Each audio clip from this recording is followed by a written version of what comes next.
പുണ്യാത്മാക്കളെ, വിചാരധാരയിലേക്ക് ഏവർക്കും സ്വാഗതം.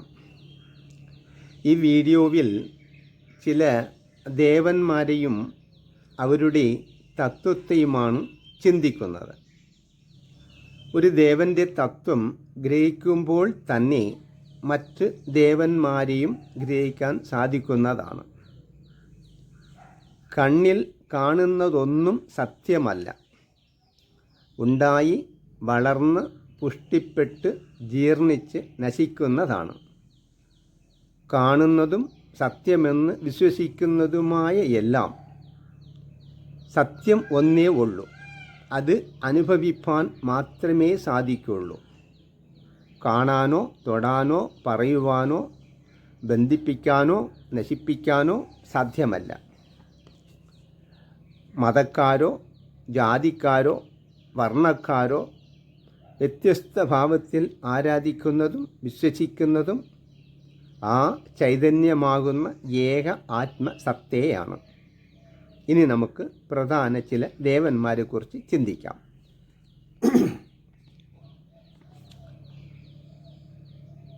നാല് കൈകളിലായി ശംഖ്, ചക്രം, ഗദ, താമര ധരിച്ച് നീല വർണ്ണമുള്ള ഒരു ദേവനെയാണ് വിഷ്ണു എന്ന് നാം വിശ്വസിക്കുന്നതും ആരാധിക്കുന്നതും ധ്യാനിക്കുന്നതും. അജ്ഞാനികളാകുന്നവർക്ക് പൂർവികന്മാർ ഒരു സാധനാ മാർഗം കാണിച്ചു തന്നു എന്ന് മാത്രം. 1-ാം ക്ലാസ്സിൽ പഠിക്കാൻ വന്ന കുട്ടി എന്നും 1-ാം ക്ലാസ്സിൽ തന്നെ ഇരിക്കാറില്ല. ഉയർന്നു പോകും. അതുപോലെ നാമരൂപങ്ങളിൽ മാത്രമായി കൂടിയാൽ അവർക്ക് ഉയരാൻ കഴിയില്ല. സജ്ജനങ്ങളെ സന്ദർശിച്ച് ആത്മവിദ്യ കരസ്ഥമാക്കണം.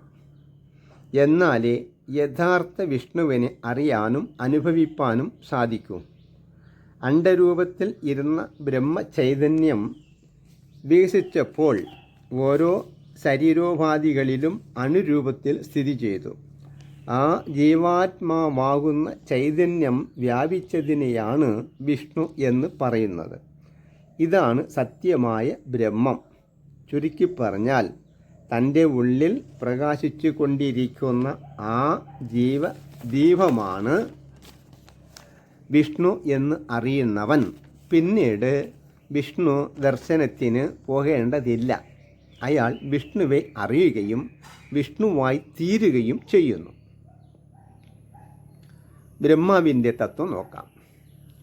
കഥ പരിശോധിച്ചാൽ വിഷ്ണുവിൻ്റെ പൊക്കിൾ കൊടിയിലൂടെ ഉണ്ടായതാണ് ബ്രഹ്മാവ്.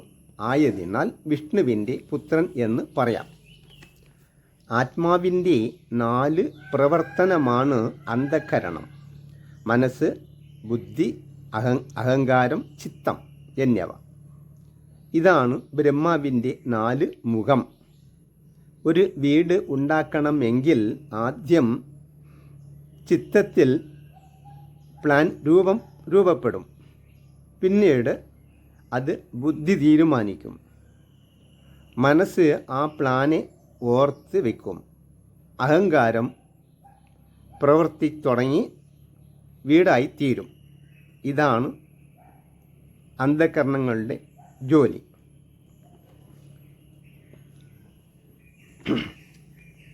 ഇത് മനസ്സിലാക്കുമ്പോൾ ആത്മാവിൻ്റെ പ്രവൃത്തിയാണ് അന്ധഃകരണം എന്ന് മനസ്സിലാക്കുമ്പോൾ മനസ്സിലാവും ബ്രഹ്മാവായിരിക്കുന്നത് ആത്മസ്വരൂപമാണെന്ന്. ഇനി ശിവതത്വത്തിലേക്കൊന്ന് വരാം. ബ്രഹ്മാവിൻ്റെ ഭ്രൂമധ്യത്തിൽ ക്രോധത്തിൽ നിന്ന് ഉണ്ടായതാണ് രുദ്രൻ. കഥയിൽ ബ്രഹ്മാവിൻ്റെ പുത്രനും വിഷ്ണുവിൻ്റെ പേരക്കുട്ടിയും. ഇനി തത്വത്തിലേക്ക് വരാം. അമംഗളം ഇല്ലാത്തതേതോ അത് ശിവം അഥവാ മംഗളമായത്. ശരീരോപാധികൾക്കെല്ലാം സുഖദുഃഖങ്ങൾ ഉണ്ട്. എന്നാൽ ഇതിനെ പ്രവർത്തിപ്പിക്കുന്ന ആത്മാവിന് ആനന്ദം മാത്രമാണ് ഉള്ളത്.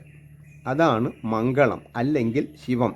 ഇവിടെയും ആത്മാവ് തന്നെയാണ് ശിവം എന്നുള്ള സത്യം മനസ്സിലാക്കാം. ഗണപതി തത്വം. ഒരു കൂട്ടത്തെയാണ് ഗണം എന്ന് പറയുന്നത്. ആ കൂട്ടത്തെ നയിക്കുന്ന ആളാണ് പതി, ഗണങ്ങളുടെ നാഥൻ. ഭരിപ്പിക്കുന്നവൻ ഭർത്താവ്, ഭരിക്കുന്നവൾ ഭാര്യ. തത്വത്തിൽ ചിന്തിക്കുമ്പോൾ ശരീരത്തിൽ പ്രവർത്തിക്കുന്ന പല ഘടകങ്ങളുണ്ട്. പ്രാണന്മാർ, ഉപപ്രാണന്മാർ, ജ്ഞാന കർമ്മേന്ദ്രിയങ്ങൾ, അന്ധഃകരണം, ത്രിഗുണങ്ങൾ, ധാതുക്കൾ, ദോഷങ്ങൾ, അങ്ങനെ കൂട്ടുമ്പോൾ 96 തത്വങ്ങൾ അടങ്ങിയതാണ് മനുഷ്യ ശരീരം. ഇവയാണ് ഗണങ്ങൾ എന്ന് പറയുന്നത്. ഇവയെല്ലാം ഏകമായ ആത്മാവിലാണ് നിലനിൽക്കുന്നത്. ഈ ഗണങ്ങളുടെ പതി ആത്മാവാകയാൽ ഗണപതി ആകുന്നു. സുബ്രഹ്മണ്യ തത്വം.